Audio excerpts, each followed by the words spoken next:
Yan, so bali mga paps, kamusta kayo?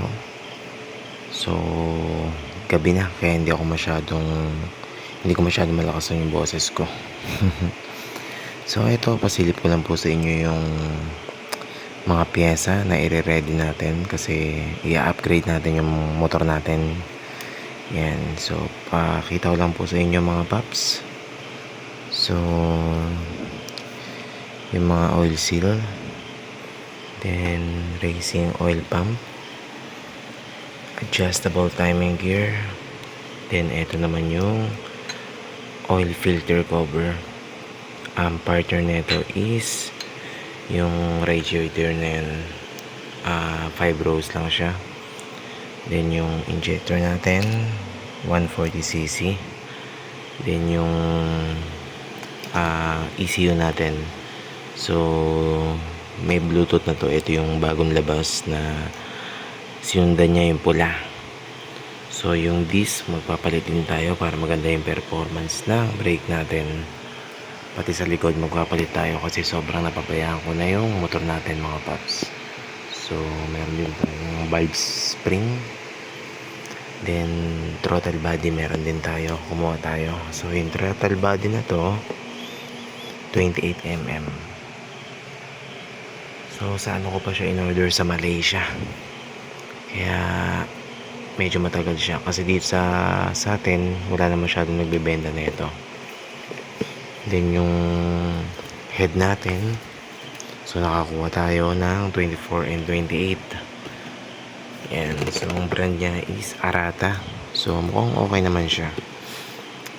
Then yung suspension natin sa harap LCM. So etong LCM na to mga paps, pang Sniper 135 siya, para hindi na ako maglalagay ng bracket para do sa front fender kasi Sniper 135 pa rin kasi yung trip kong ilagay. Nagagandahan talaga ako sa kanya. Then yung valve spring, yung headlight, trip ko kasi talagang sipat. Pangalawa, nakuha ko siya ng sales sa Lazada.